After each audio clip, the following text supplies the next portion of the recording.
Continuing military confrontation with China and turmoil in the neighborhood, Defence Minister Rajnath Singh has told the armed forces to evolve a joint military vision and prepare for challenges the country may face in the future.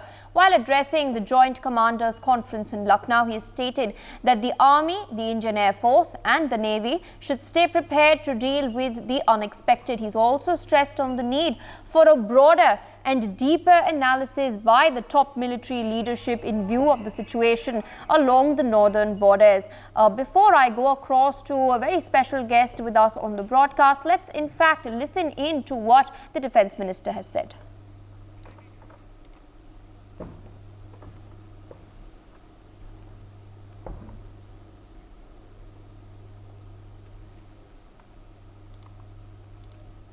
Do we have the soundbite with us? देखिए भारत दुनिया का अकेला देश है जिसने सारे विश्व को वसुधैव कुटुंबकम का संदेश दिया है। भारत सदैव से शांति का पुजारी रहा है और आगे भी रहेगा। लेकिन आज जैसी वैश्विक परिस्थितियां हैं उनको देखते हुए मैंने यही सारे अपने आर्मी कमांडर्स को मैंने कहा था कि विश्व में शांति की स्थापना के लिए और स्वयं भारत में भी शांति की स्थापना के लिए सदैव हम लोगों को युद्ध के लिए तत्पर रहना चाहिए, तैयार रहना चाहिए। इस उद्देश्य से कहा था ताकि किसी भी सूरत में हमारी शांति भंग न होने पाए। There, of course, viewers, you've heard Rajnath Singh acknowledge the fact that India has always battled for peace at the international arena. But when it does come to our own safety and security, we must continuously be prepared for war. We're being joined by Major General Sudhakarji, defense expert. Sir, before I come across to you, my colleague Ajay Jandyal is also with us. I'd like to go across to him. Ajay, major statement by the Raksha Mantri. There has been a two-day meeting of the Joint Chiefs in Lucknow itself. Could you tell us what exactly transpired during that meeting? See, India is facing a proxy war for last many years as far as the Pakistan is concerned, because we have seen that how for last more than 3 decades Pakistan have tried in a different mean to target defense forces and the civilians in the country, but that has been thwarted number of times in even undeclared war like terror attacks and other activities which Pakistan is planning in the Jammu and Kashmir and other part of country. That is also like a war, but clearly Defense Minister Rajnath Singh during a joint command address, he clearly says that forces they are definitely they are doing well, but they need to be prepared for any kind of eventuality, because what we have seen that in last few years what has happened, that number of war which is going on between the Hamas and Israel or Russia or Ukraine, and there are possibilities the way basically China and Pakistan they are feeling insecure or feeling depressed because of the Indian rise. So that's why there are possibilities that they could think do something like that. But that's why Defense Minister Rajnath Singh clearly says that our forces they need to be prepared for any eventuality, any surprise, and that's why forces need to be prepared for the war. All right, Ajay, with that, I'd like to thank you for joining us on the broadcast, sharing all those details. I'd like to rope in Major General Sudhakarji, sir. Thank you for waiting very patiently. Theatre commands, joint theatre commands are the need of the hour. We have a very capable army, very capable air force and very capable navy as well.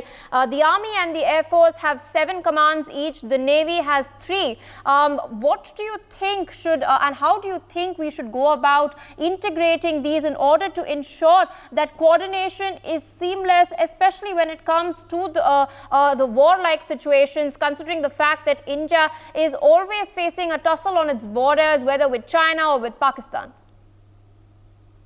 Good afternoon. Thank you for getting me to the show. These are my perspective, my views as per my experience on ground. And I am one of the very few who was in the study team who had mooted the idea of integrated theatre command long back when I was in service. Firstly, we should be very clear as to what the threat is. What is the threat? Most of us, we tend to get mixed up in a quagmire of issues. The threat today is not only northern border or the western border. The whole universe appears to be against India today. So we should be very mindful about the threat.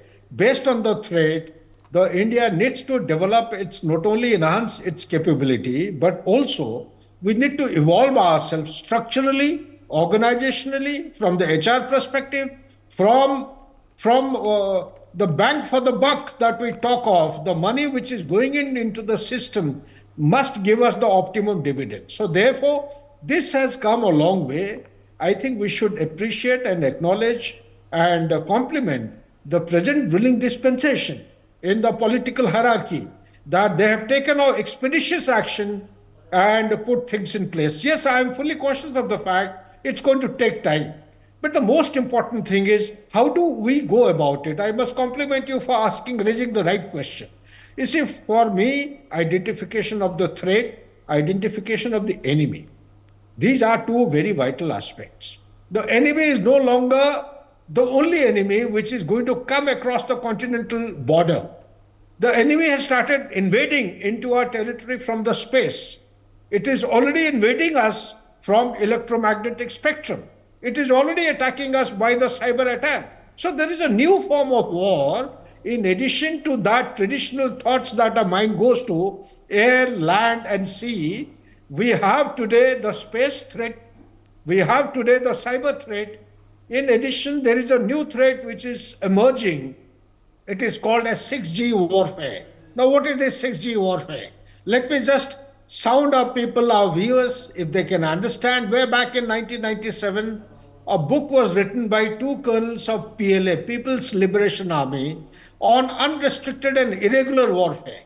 That perhaps, to my mind, it may have started much before, but something substantive which came into the environment start point was that book, followed by Russia came into the foray immediately after that, or little prior to that, but structurally and the hardware perspective point of view, Russia is miles ahead in the 6G warfare. So what is this 6G warfare?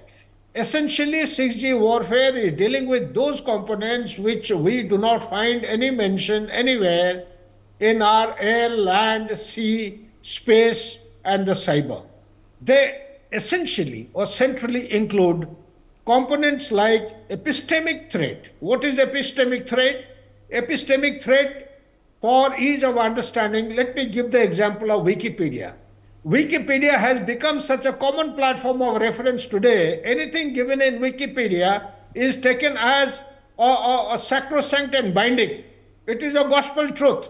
It cannot be defied or challenged by anyone. So whoever is responsible to prepare the Wikipedia is the person who will be responsible. Whether he is responsible or not, he has got the leverage or advantage of calibrating things to the interest of the nation that he belongs to.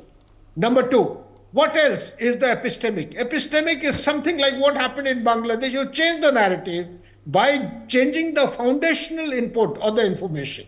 If the foundational input is changed, nobody would challenge it. Based on it, you keep checking, keep developing, and you calibrate your approach. There is a thing called a fact-checking. We may not be knowing, almost about 48 media platforms and agencies from India, they have signed an agreement with a multinational company to carry out fact-checking. What is fact-checking? Fact-checking are those people who are nominated and given a task that any message, they select the audience, any message which is going to or coming from those addresses, they will be under scrutiny and checked. If there is a message which is going, they will start carrying out disinformation, misinformation, and malinformation. Basically, to give incorrect and inappropriate message to change the mind. And what is the next thing that I'm talking of is called a cognitive domain. Cognitive domain, people do not understand. It is the process, or it is the attacking the human mind, hacking the human mind. It is not same as cyber. How do you hack the human mind? You hack the human mind. There is a scientific process which is involved in it. Anything that we see or hear 7 times, transactional analysis, it is bound to create an impact. Our mind is bound to carry out or change over to X, Y, Z from A, B, C. So that is the kind of change which is taking place inside the subcontinent today. in Bangladesh, in Northeast, and lastly, the cyber attack. India is only one of the countries which has been consistently subjected to maximum, the largest cyber attack. If you look up the record of statistical think tanks, you will find that this quarter, the first quarter of 2024, India has had almost about 34 to 45% more cyber attack than the corresponding period of the previous year. So what am I coming to? I am coming to that the hacking of human mind is a process which is ongoing in the subcontinent. We do not come to know. If you actually carry out an introspection and analysis of our way of life, this also has undergone change. In addition, the Hamas, they have given the biggest lesson to military science. On 7th of October 2023, unheard of in the history of military science, a non-state actor blacking out the electromagnetic spectrum from 6:30 a.m. to 6:55 a.m., carrying out multi-domain attack. It has never been heard of by a non-state actor. If the non-state, and that too right under the nose of the Iron Dome and of a formidable defense force, IDF, unheard of. If such a thing can take place, like a black swan event, we may expect anything much more than that. Therefore, the integrated theatre command has a bigger role to play. We have just started. We need to go in to address these kind of threats which are coming by the time, and need to actually go in for issues of selection of skilled people. Today, we have the least number of people who are qualified and skilled to handle the cyber attack. We do not have the cyber offensive capability. We do not have many more capabilities which we need to make a very humble beginning. And we have a long time to go in this particular aspect. Apart from that, Pia, there is the thing of cost factor, bang to buck. Whatever money is going in for, it takes in lots of money to enhance our defense capability. We have a threat from the northern border. We have a threat from the western border. We have the maritime security. The strategic rivalry in the Indian Ocean region is increasing. There was a time we had very limited number of ships coming from PLAN, PLA, that is People's Liberation Army Navy. As on today, if you carry out a rough check, at least 12 to 13 ships, including 2 spy ships, they will be floating across Malacca Strait towards the Indian, that is Bay of Bengal and the Arabian Sea. What more? They have submarines. They have nuclear-propelled submarines which are floating subsurface. They are carrying out many more activities of surveillance and the hydrographic survey of the Indian Ocean region. May not be in the EEZ, maybe beyond that, but definitely the footprint of these people have gone up. Apart from that, there is a strategic rivalry, maybe like-minded nations who are in support of India, maybe they are not like-minded. We have countries like Iran, they have got into the fray of developing the Navy. We have countries like Saudi Arabia, UAE, they have shown interest in Navy, they're building ships, they're coming to the warm waters of Arabian Sea. So likewise, the piracy is another threat which is actually developing. There is a requirement to go in for integrated theatre command primarily to address those threats and apply our resources optimally so as to destroy the threat forever. And also, we need to identify those threats proactively and address them in a manner so that they do not actually show the ugly face again in future. Indeed, as you aptly put it, sir, it is vital in order to bring about these joint theatre commands, not just to address threats that are in fact surrounding us today, but also address future threats as well. For more such videos, subscribe to the NewsX YouTube channel, hit the bell icon.